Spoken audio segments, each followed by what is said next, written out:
미국 급식 영양사 15년. 사진 한 장을 본 후 그 사람의 세계가 무너졌습니다. 한국 학교 급식 사진이었어요. 그런데 충격은 음식 때문이 아니었죠. 세계 급식 비교에서 한국이 최고 등급을 받은 이유, 그리고 그 뒤에 숨어진 진짜 이유가 무엇인지 오늘 영상에서 밝혀드리겠습니다. 그 전에 잠깐 구독과 좋아요는 더 좋은 영상을 만드는 큰 힘이 됩니다. 저는 사라입니다. 미국 중서부의 공립학교에서 급식 영양사로 일하고 있죠. 무려 15년이 지났은 일입니다. 그 시간 동안 제가 해온 일은 아주 단순했어요. 매일 아침 같은 루틴을 반복하는 것이었죠. 스테인리스 트레이를 세고 냉장고 안의 재고를 확인하고 영양 기준이 충족되는지 검토하는 것입니다. 아이들이 뭘 먹는지, 얼마나 먹는지, 영양분이 균형 잡혀 있는지, 이런 것들은 제가 가장 잘 아는 영역이었어요. 그리고 저는 그 역할에 꽤 자신감이 있었습니다. 그런데 어느 날 저녁 그 자신감이 흔들리기 시작했죠. 아무것도 특별하지 않은 평범한 저녁이었어요. 집에서 페이스북을 스크롤하고 있었는데 학부모 커뮤니티 페이지에 사진 한 장이 올라와 있었습니다. 아무 설명도 없이 그냥 사진만 올려진 것이었죠. 그런데 이상하게도 제 손가락이 저절로 멈추었어요.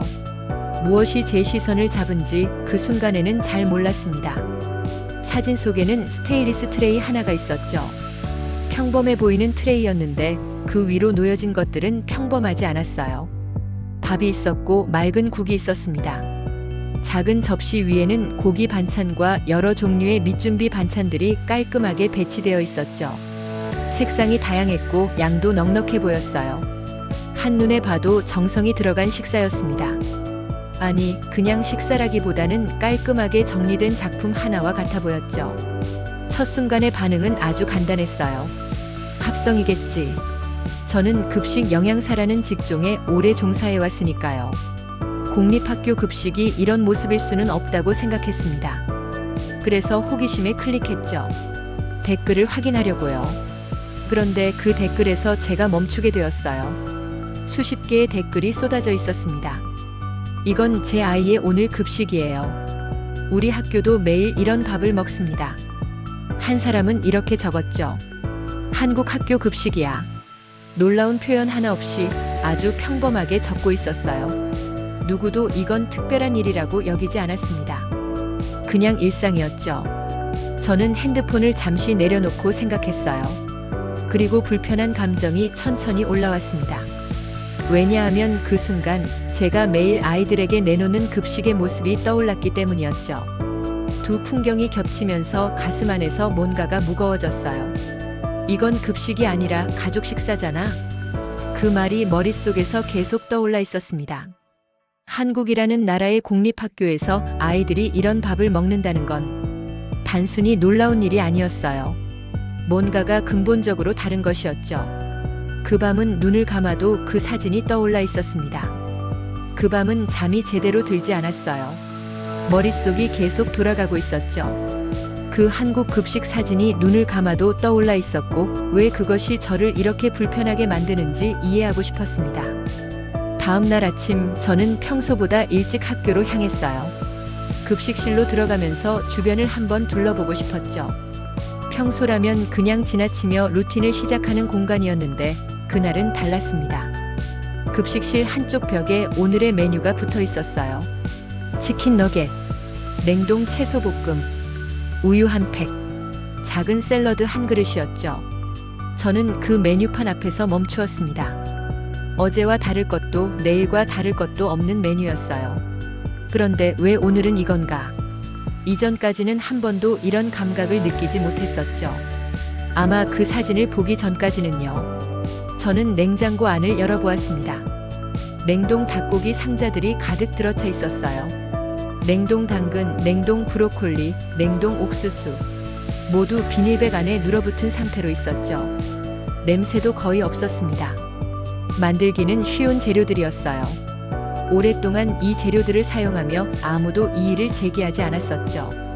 왜냐하면 영양 기준을 충족하고 있었기 때문이었습니다. 미국 공립학교 급식은 연방 영양 기준에 맞춰야 해요. 단백질이 충분한지, 칼로리가 적절한지, 지방과 당분이 과도하지 않은지, 이런 것들을 확인하는 것이 제 역할의 핵심이었죠. 그리고 저는 15년간 그 기준을 충분히 충족시켜왔습니다. 그런데 그 기준이 과연 충분한 건지 그날 처음으로 의문이 들었어요. 점심시간이 되었을 때 저는 급식실 한쪽에서 아이들을 지켜보았죠. 트레이를 받아 테이블에 앉아 먹고 있었습니다. 치킨 너겟을 손가락으로 집어먹는 아이도 있었어요. 냉동 채소를 한쪽으로 밀어두는 아이도 있었죠. 우유팩은 빨대를 꺼내고 빠르게 비우는 것들이었습니다. 전체적으로 조용하고 빠르게 끝나는 식사였어요. 따뜻한 기운이 전혀 없었죠. 저는 그 장면을 보면서 한국 급식 사진을 다시 떠올렸습니다. 그 사진에서 느껴진 건 단순히 음식의 종류가 많다는 것이 아니었어요. 뭔가 더 깊은 것이었죠. 밥과 국과 반찬이 하나로 이루어진 식사였습니다. 하나의 이야기를 이루고 있었어요. 미국 급식이 단순히 영양분을 공급하는 것이라면 한국 급식은 그런 것과 전혀 달라 보였죠. 그리고 그때 제 안에서 질문 하나가 올라왔습니다. 이게 정말 최선이었을까? 아이들에게 제가 15년간 제공한 것이 정말 최선이었는지요? 영양 기준을 충족한다는 것만으로는 충분하지 않을 수도 있었죠. 아이들은 그냥 영양분을 먹는 기계가 아닙니다. 따뜻한 밥 한 그릇을 받아야 할 사람들이었어요. 그런데 저는 그 온기를 15년 동안 한 번도 제대로 들여본 적이 없었습니다. 그 깨달음은 하루 종일 가슴 안에 남아 있었어요. 아무것도 해답을 주지 못한 채로요. 그 사진은 사라의 마음에 계속 남아 있었습니다. 그냥 넘길 수가 없었죠. 왜 한국 급식은 그렇게 달라 보였는지요. 단순히 음식이 많은 건지 아니면 그 뒤에 뭔가 다른 것이 있는 건지 답을 찾기 위해 사라는 조사를 시작했습니다. 처음엔 온라인 검색부터였어요. 한국 학교 급식에 대한 정보를 하나씩 모아보는 것이었죠. 그런데 그 과정에서 놀라운 것들이 하나씩 드러나면서 사라는 점점 깊은 생각에 빠져들었습니다. 이건 단순한 음식의 차이가 아니었어요. 가장 먼저 눈에 띄었던 건 메뉴가 매일 바뀌는 것이었죠. 사라가 일하는 미국 공립학교에서는 주 단위로 메뉴가 고정되는 경우가 많습니다. 같은 음식이 반복되고 아이들도 그냥 익숙해져 먹는 것이었어요. 하지만 한국은 달랐죠. 급식실에서 매일 새로운 메뉴를 준비하고 있었습니다. 아이들이 같은 것을 반복하지 않도록 체계적으로 회전시키는 구조였어요. 밥의 종류도 달랐습니다. 사라는 처음엔 그건 작은 차이라고 생각했죠. 그런데 아니었어요. 잡곡밥이 날마다 달라지는 로테이션 시스템이었습니다. 현미, 보, 흑미와 같은 곡물을 섞어 만든 밥이 구성을 바꾸며 나왔죠. 단순히 맛을 바꾸는 것이 아니라 영양의 균형을 의도적으로 조절하고 있었어요. 그 세심함이 사라를 놀라게 했습니다. 국과 찌개의 구성도 체계적이었죠. 단백질이 높은 날에는 맑은 국이 나왔고 단백질이 낮은 날에는 찌개가 곁들여졌습니다. 반찬의 조합도 마찬가지였어요. 짜고 다른 것과 신선한 것, 따뜻한 것과 차운 것이 균형을 이루는 구조로 설계되어 있었죠. 우연이 아니었습니다. 누군가가 이 모든 것을 계획하고 있었어요. 그리고 가장 놀라운 건 따로 있었습니다. 급식실에서 직접 조리한다는 것이었죠. 냉장 완성품을 단순히 데워내준다는 게 아니라 급식실 직원들이 매일 아침부터 직접 요리를 준비하고 있었어요. 사라는 그 정보를 보면서 잠깐 멈추었습니다. 자신의 급식실과의 차이가 너무 컸죠. 냉장고 안에 가득한 냉동 재료들이 눈앞에 떠올랐어요. 조사를 거듭하면서 사라는 한 가지 깨달음에 도달했습니다. 이건 맛의 문제가 아니었어요. 급식 자체에 철학이 있었죠. 아이들을 영양분만 공급하면 되는 관리 대상으로 본 건지 아니면 따뜻한 밥 한 그릇을 받아야 할 사람으로 본 건지. 한국 급식은 후자였습니다. 아이를 관리 대상이 아니라 돌봐야 할 사람으로 본다. 사라는 그 한 문장을 반복하고 있었어요. 단순해 보이는 말이었죠. 하지만 그 안에 담긴 무게는 작지 않았습니다. 사라는 조사를 거듭하면서 다양한 자료를 모아왔습니다. 하지만 진짜 충격은 아직 왔지 않았었죠. 어떤 날 유튜브 영상 하나가 주변 학부모들의 입에서 입으로 퍼지고 있었습니다. 콘텐츠 크리에이터 닉 디지오바니가 만든 영상이었어요. 제목은 단순했죠. 세계 모든 나라의 급식을 먹어보는 것이었습니다. 사라는 영상을 틀었어요. 닉과 그의 친구 맥스가 나타나면서 이야기가 시작되었죠. 미국 급식부터 시작하는 구조였습니다. 디노 너것, 매시드 포테이토, 초콜릿 밀크가 등장했어요. 사라는 그 장면을 보면서 미운 웃음이 나왔습니다. 본인이 15년간 아이들에게 내놓은 것과 거의 같은 것이었죠. 등급은 C등급이었어요. 그 다음으로 나라마다 급식이 하나씩 등장하면서 등급이 매기어졌습니다. 프랑스는 B등급을 받았어요. 닭고기와 치즈, 신선한 과일이 나왔지만 깊은 감동은 주지 못했죠. 영국은 생선 스틱과 감자튀기로 D등급을 받고 있었습니다. 러시아는 C등급이었어요. 기본적이지만 따뜻한 느낌이었죠. 일본은 카츠 카레와 미소국과 신선한 우유로 어등급을 받았습니다. 학생들이 직접 급식을 차리고 정리하는 문화도 영상 속에서 보여졌어요. 그리고 드디어 한국 급식의 차례가 왔습니다. 사라는 자신이 모으는 조사 내용들이 눈앞에서 실제로 확인되는 순간이었죠. 트레이 위에 돼지고기, 불고기, 국, 김치, 김, 여러 종류의 반찬, 그리고 딸기 우유가 놓여 있었습니다. 닉과 맥스가 눈을 고정하고 있었어요. 한 입 먹고 나온 반응이 달랐죠. 표정이 바뀌었습니다. 놀라운 식사라는 말을 거리낌 없이 하고 있었어요. 그리고 등급이 발표되었습니다. S등급입니다. 영상 속에서 본인이 본 모든 나라 중 가장 높은 등급이었죠. 사라는 그 순간 영상을 일단 멈추었어요. 잠시 생각해야 했기 때문이었습니다. 문화 차이라고 넘길 수 있는 것이었을까요? 아니었죠. 닉은 셰프로서 수십 가지 급식을 직접 먹고 평가한 사람이었습니다. 그리고 그 사람이 한국 급식을 최고로 들었어요. 단순히 맛이 좋아서가 아니라 균형이 완벽하다는 것이었죠. 사라는 더 이상 문화 차이라는 변명을 마음 안에서 꺼낼 수 없었습니다. 그 변명은 영상이 끝나는 순간과 함께 끝났어요. 사라는 영상을 다시 틀었습니다. 한국 급식 부분을 반복하고 있었죠. 왜 그렇게 자꾸 보고 싶었는지 자신도 잘 몰랐어요. 그냥 그 장면 안에 뭔가가 있었습니다. 제대로 보지 못한 것이 남아 있었죠. 영상 속에서 닉과 맥스의 시선이 트레이 위의 김 쪽으로 향했습니다. 얇고 넓은 김 한 장이 놓여 있었어요. 그 위에 밥을 올리고 제육을 한 조각 놓고 숙주 몇 줄가지를 더 올린 후 싸먹는 장면이었죠. 아주 간단한 동작이었습니다. 손가락으로 김을 들어 올려 안고 한 입에 넣는 것이었어요. 그런데 그 한 입이 영상의 흐름을 바꾸었죠. 닉의 눈이 잠깐 멈추었습니다. 맥스도 그 순간 입을 닫고 있었어요. 둘 다 동시에 조용해졌죠. 그리고 닉이 천천히 말했습니다. 밸런스가 완벽하다고요. 사라는 영상을 일단 멈추었어요. 그 한 문장이 머릿속에 남아 있었죠. 밸런스가 완벽하다는 것이 제육은 짜고 진한 맛이었을 것입니다. 밥은 그 짜은 맛을 부드럽게 해주는 역할이었어요. 숙주는 깔끔하고 시원한 식감으로 전체를 깔끔하게 마무리하는 것이었죠. 김은 이 모든 것을 하나로 감싸는 역할을 했습니다. 아주 작은 조합이었어요. 그런데 그 안에 생각이 있었죠. 사라는 자신의 급식을 다시 떠올려봤습니다. 치킨 너겟과 냉동 채소와 우유 팩입니다. 이것들은 각각 개별로 놓여 있었어요. 서로 연결되는 것이 없었죠. 한 입에 같이 먹는 구성이 아니었습니다. 그냥 영양분을 공급하기 위한 조합이었어요. 밸런스라는 단어가 떠올라 있었지만 사라가 평소로 생각한 밸런스와 영상 속에서 본 밸런스는 완전히 달랐습니다. 그리고 그때 사라는 한 가지 사실을 깨달았어요. 이건 고급 레스토랑 음식이 아니었습니다. 유명한 셰프가 만든 것도 아니었죠. 공립학교 급식실에서 직원들이 만든 음식이었어요. 아이들이 매일 먹는 것이었습니다. 그런데 그 음식이 닉 같은 사람을 한순간에 스피치러스로 만들었죠. 사라는 핸드폰을 내려놓고 잠시 눈을 감았습니다. 한국의 급식실 직원들은 그냥 밥을 만드는 게 아니었어요. 아이들이 먹는 경험 자체를 설계하고 있었죠. 맛과 식감과 영양이 하나로 이루어진 것을 만들고 있었습니다.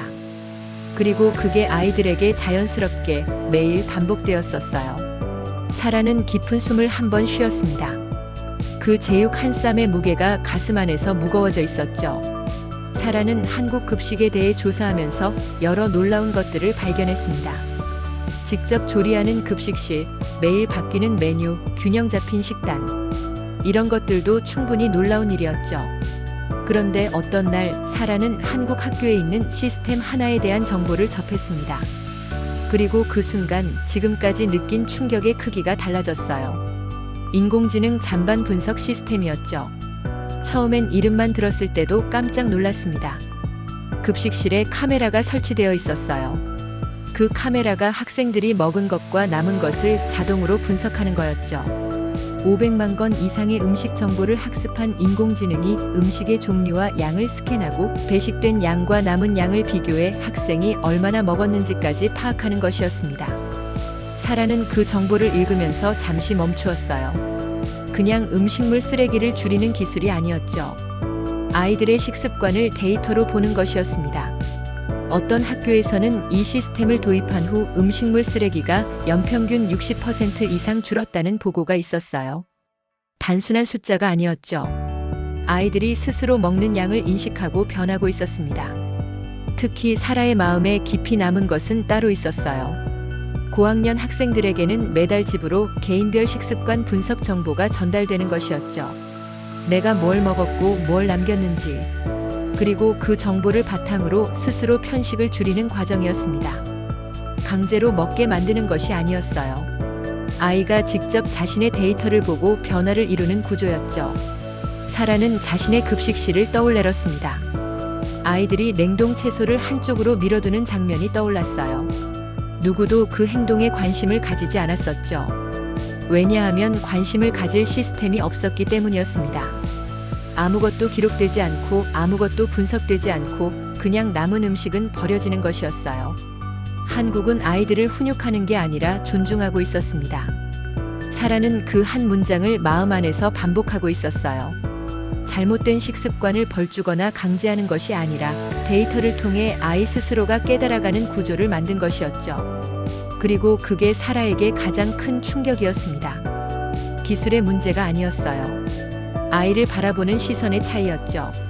사라가 한국 급식에 대해 조사하고 있었던 그 시간, 미국 안에서도 무언가가 움직이고 있었습니다. 단순히 사라 혼자의 감정이 아니었어요. 주변 학부모들도 비슷한 것들을 보고 있었죠. 닉 디지오바니의 급식 비교 영상이 소셜 미디어에서 빠르게 퍼지면서 학부모 커뮤니티의 대화가 이어지고 있었습니다. 왜 우리 학교는 저렇게 못 먹는 거야라는 말이 댓글마다 넘쳐나왔어요. 그런데 더 놀라운 건 아이들이었습니다. 사라는 급식실에서 평소와 다른 분위기를 느끼기 시작했어요. 한 아이가 트레이를 받고 멈추었죠. 디노 너겟과 냉동 채소가 놓여 있었습니다. 그 아이는 트레이를 바라보고 있었어요. 그리고 조용히 말했죠. 이거 간식 같아. 아무도 특별히 반응하지 않았지만 사라는 그 한 문장이 귀에 남았습니다. 다음 날도 비슷한 일이 있었어요. 다른 아이가 냉동 채소를 한쪽으로 밀어두고 친구에게 말했죠. 한국 급식은 밥도 있고 국도 있잖아. 그 아이가 어떻게 그것을 알았는지 사라는 몰랐습니다. 하지만 소셜미디어는 빠르었어요. 아이들도 영상을 보고 있었죠. 그리고 그 영상을 보고 난 후 자신의 급식을 다시 보는 눈이 달라졌었습니다. 사라는 이런 변화가 아이들 사이에서만 있는 건지 주변을 돌아보았습니다. 아니었어요. 학부모 단체 안에서도 목소리가 커지고 있었죠. 2023년에 미국 학교 급식의 대용품으로 런처블이 허가되었을 때 큰 논란이 없었습니다. 햄, 치즈, 크래커를 작은 통에 담은 제품이었어요. 학부모들은 그게 식사라는 사실에 분노했었죠. 그 제품은 결국 중금속 검출 문제로 2024년 11월에 퇴출되었습니다. 하지만 그 논란은 아직 끝나지 않았었어요. 오히려 더 큰 운동으로 자라고 있었죠. 미국 연방 농무부도 움직였습니다. 바이든 행정부는 학교 급식에서 처음으로 첨가당을 제한하는 새로운 영양 기준을 발표했어요. 학부모와 교사들이 계속 우려를 표명한 결과였죠. 이건 단순한 정책 변화가 아니었습니다. 사람들이 아이들이 먹는 것에 대해 더 이상 침묵하지 않는다는 신호였어요. 사라는 급식실 안을 다시 바라보았습니다. 아이들이 더 나은 식사를 요구하는 세대가 되고 있었어요. 아무것도 모르는 게 아니었죠. 다른 것들을 보고 있었고 비교하고 있었습니다. 한국 급식은 그들에게 단순히 다른 나라의 음식이 아니었어요. 기준선 하나를 바꾸어 버린 존재였습니다. 그 기준선이 생기면서 지금까지 당연하다고 여겼던 것들이 더 이상 당연하지 않아졌죠. 사라는 어떤 날 저녁 집에서 혼자 앉아 있었습니다. 테이블 위에는 핸드폰이 놓여 있었어요. 조사하면서 모아둔 자료들이 여러 탭에 열려 있었죠. 한국 급식의 메뉴 구성, AI 잔반 시스템, 미개 영상, 그리고 처음에 본 페이스북 사진까지요. 이것들이 사라의 마음 안에서 하나로 이어져 있었습니다. 처음엔 분노였어요. 왜 우리는 이런 급식을 아이들에게 줄 수밖에 없는지요? 왜 냉동 재료만 가득한 냉장고 앞에서 15년을 보내야 했는지요? 그런데 그 분노는 시간이 지나면서 조용해져 있었습니다. 대신 다른 감정이 그 자리를 차지하고 있었어요. 인정이었죠. 사라는 한국 급식이 왜 달라 보였는지를 다시 생각해 보았습니다. 돈의 문제라고 생각했었는지도 모르겠었어요. 처음엔 그렇게 느꼈었죠.